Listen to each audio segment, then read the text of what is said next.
Começa agora o Norte Investigação. Eu sou o jornalista Cardinô. Hoje você vai compreender o impacto da biopirataria na cadeia econômica do país. Uma prática que prejudica a renda e a manutenção de comunidades tradicionais da Amazônia. Copaíba, andiroba, açaí, mandioca e cupuaçu são plantas e frutas tradicionalmente beneficiadas economicamente por povos da floresta que viram nas últimas décadas os seus conhecimentos milenares serem sequestrados por indústrias internacionais multibilionárias e sem qualquer retorno financeiro. Todos os detalhes você acompanha agora na reportagem da semana.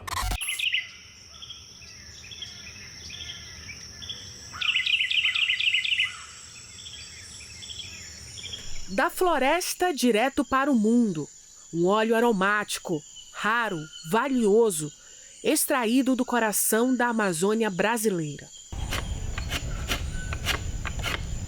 O óleo essencial do pau-rosa, árvore nativa da região, é um dos principais ingredientes usados por uma gigante do setor de perfumes na França.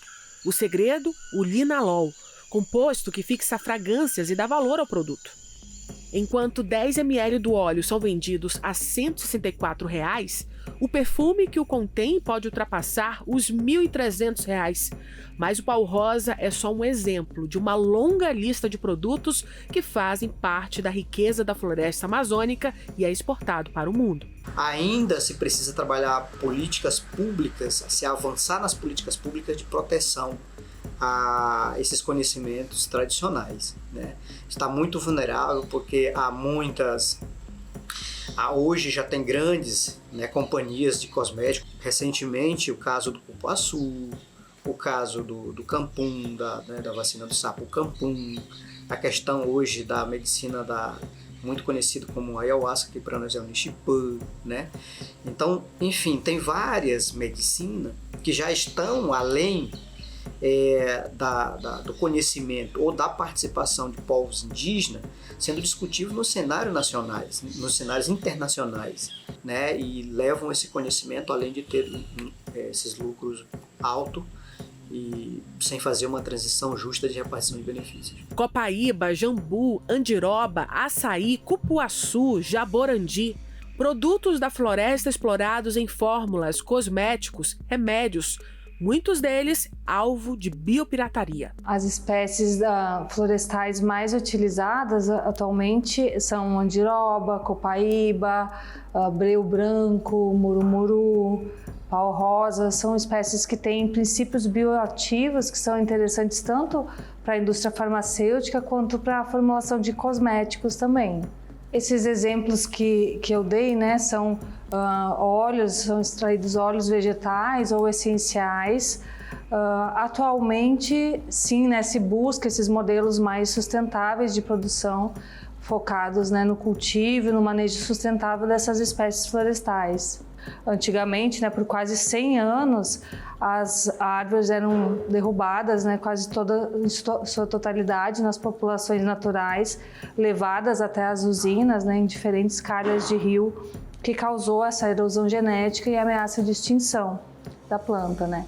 Agora, atualmente, só é permitido por lei a exploração dessas árvores de pau-rosa que são cultivadas, que são plantadas, e principalmente agora não mais a derrubada das árvores, mas sim da poda dos seus galhos e folhas, né, que depois conseguem rebrotar e ser utilizados novamente sem precisar mais derrubar então as árvores. Esses modelos atuais de cultivo, eles ao mesmo tempo que geram a renda, né, para os produtores, para as empresas que fazem a extração de óleo, eles também permitem essa conservação, né, porque as árvores podem crescer, se reproduzir, né, e os produtores vão produzindo mais mudas. A biopirataria é a exploração ilegal de recursos naturais e do saber tradicional de povos originários. É lucro principalmente para empresas da Ásia e Europa e prejuízo bilionário para o Brasil. Em 2000, uma empresa japonesa tentou patentear o cupuaçu na Ásia e Europa. A tentativa foi barrada após pressão de ONGs da Amazônia. O caso ficou marcado como um símbolo da luta contra a biopirataria. O açaí também foi alvo de uma mesma tentativa. Em 2003, mais uma empresa do Japão registrou uma patente da fruta. O Brasil só conseguiu reverter a decisão 4 anos depois, com a atuação da Embaixada Brasileira no país.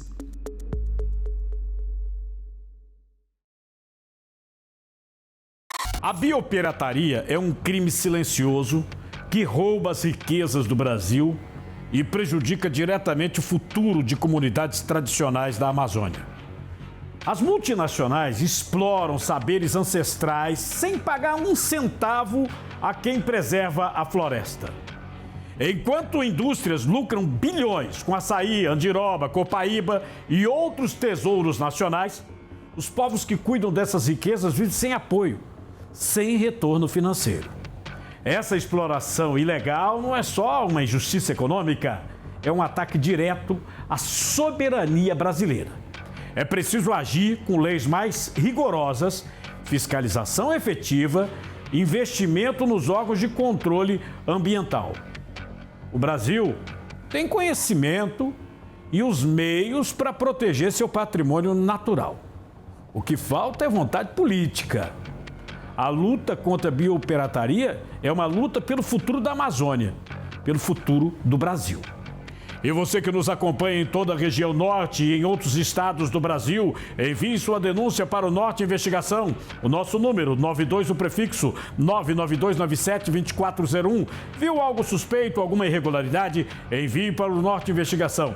Nós vamos investigar. Você vai voltar agora a conferir o trabalho da nossa equipe de investigação. A cadeia da biopirataria é organizada da seguinte forma: exploração, transporte clandestino, patenteamento e comercialização global.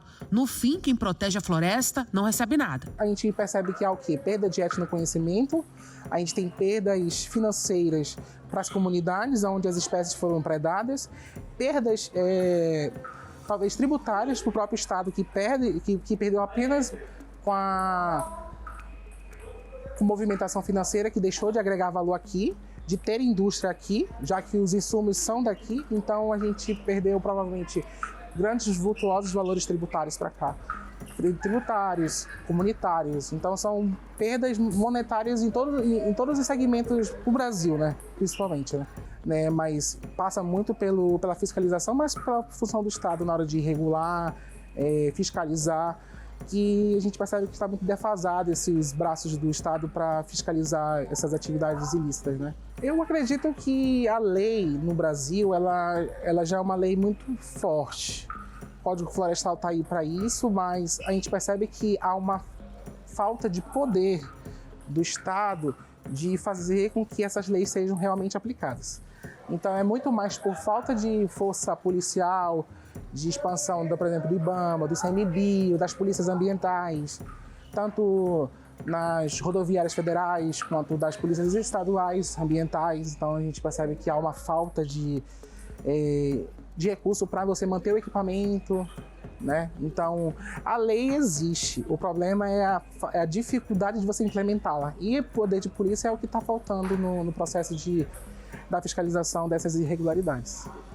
Biopirataria também é o tráfico de animais silvestres, araras, tucanos, cobras, vendidos ilegalmente, vivos ou em partes para mercados internacionais. Bom, a biopirataria, do ponto de vista antropológico, ela é uma apropriação sem o conhecimento da população tradicional, né? Seja dos povos originários, quanto dos ribeirinhos e também dos quilombolas. Então, quando o caboclo ele vai, ou o povo ribeirinho ele vai para a mata para tirar determinados produtos, ele nunca vai fazer aquela retirada predatória.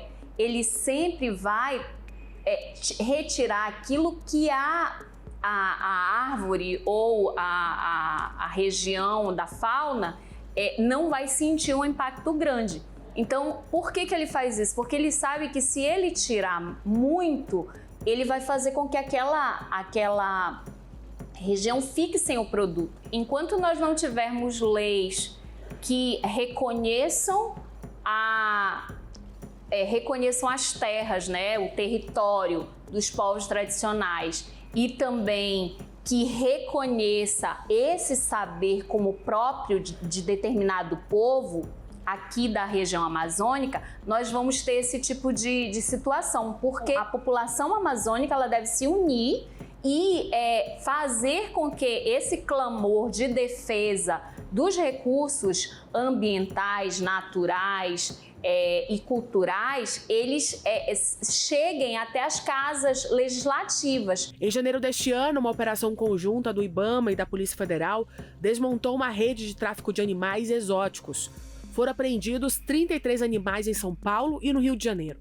A investigação começou com a prisão de um homem que vendia espécies proibidas pelas redes sociais. Em 2002, durante a CPI do tráfico de animais e plantas silvestres da Câmara dos Deputados, o Ministério Público do Amazonas informou que a biopirataria rende perdas econômicas de 30 bilhões de reais ao Brasil, somente na Amazônia. Apesar de alguns avanços legais, como a Lei da Biodiversidade, número 13.123, de 2015, que regulamenta o acesso ao patrimônio genético e ao conhecimento tradicional associado, a biopirataria segue como um desafio. A fiscalização é limitada.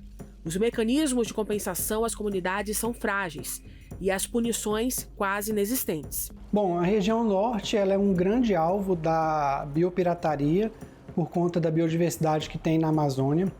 E a gente sabe que a grande parte da matéria-prima dessa biopirataria, dos produtos, são retirados dessa região e levados para a região sudeste, onde se concentram as indústrias. E mais as pessoas que levam para o exterior, né?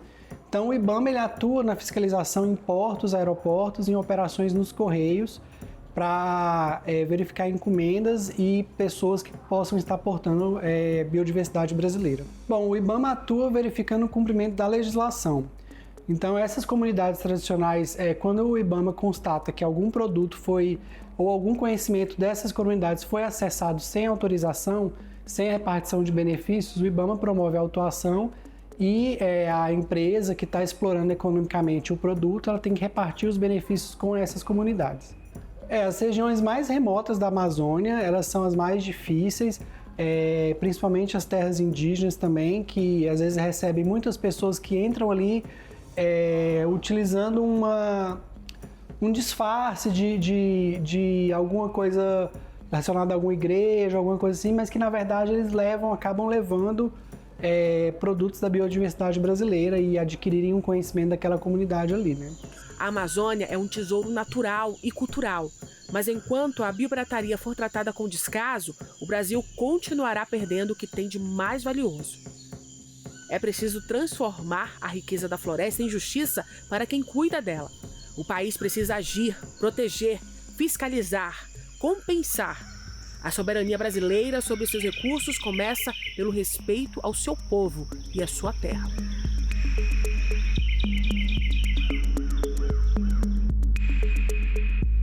O Brasil tem experiência em combater crimes ambientais. O que se precisa é ampliar o investimento em órgãos de controle que têm poder de polícia. De polícia. Todos nós conhecemos aí, IBAMA, ICMBio, polícias ambientais de cada estado e a própria Polícia Federal. O que não se pode fazer, e até por motivos ideológicos, é reduzir os recursos para esses órgãos que estão lá na ponta, combatendo os crimes nas terras indígenas e nas unidades de conservação, especialmente unidades federais. O enfraquecimento dessas estruturas significa o fortalecimento de criminosos que invadem as terras federais protegidas para garimpar, grilar e até ameaçar os povos da floresta. E agora você confere os destaques da semana: Roraima, Rondônia, Tocantins.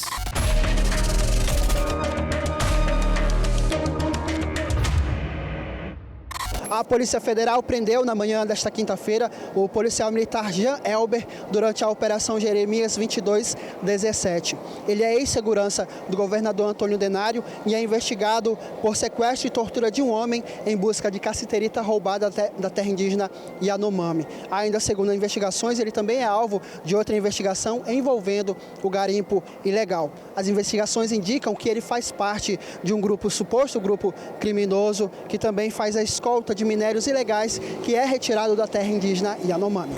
Aprovada pela Assembleia Legislativa de Rondônia, a Lei Complementar número 1274 de 2025 está sendo questionada no Supremo Tribunal Federal por perdoar multas e cancelar processos de quem ocupa ilegalmente a reserva extrativista de Jaci, Paraná. Mesmo vetada pelo governador, os deputados derrubaram o veto e promulgaram a lei por conta própria. Para o Partido Verde, a medida representa um grande retrocesso ambiental. A norma também isenta compradores de produtos rurais da área nos últimos 30 anos, desde que assinem um termo de compromisso, apresentem 2 planos ambientais e não ampliem o espaço ocupado. A Comissão Pastoral da Terra procurou o Ministério Público, que analisa a lei e pode adotar medidas legais. O De Olho do Norte segue para Tocantins. A Procuradoria Federal dos Direitos do Cidadão defendeu em nota técnica regras legais mínimas para a atuação da polícia em conflitos no campo. O órgão destaca que a reforma agrária e a regularização fundiária devem ser prioridade do Estado para reduzir a violência rural. Em 2023, houve mais de 2.200 conflitos agrários com quase 1 milhão de pessoas envolvidas. Isso segundo a Comissão Pastoral da Terra. A maioria dos casos tem relação com disputas por terra e uso abusivo da força policial sem autorização judicial. A Procuradoria alerta que remoções forçadas sem decisão judicial violam direitos humanos e a Constituição. O Brasil já foi condenado várias vezes pela Corte Interamericana de Direitos Humanos por omissões e violência em conflitos fundiários, como nos casos de Eldorado dos Carajás e da missionária Dorothy Steng. A nota reforça que a polícia deve seguir regras que priorizam o diálogo, o respeito aos direitos humanos e o devido processo legal. A reforma agrária é vista como essencial para resolver esses conflitos.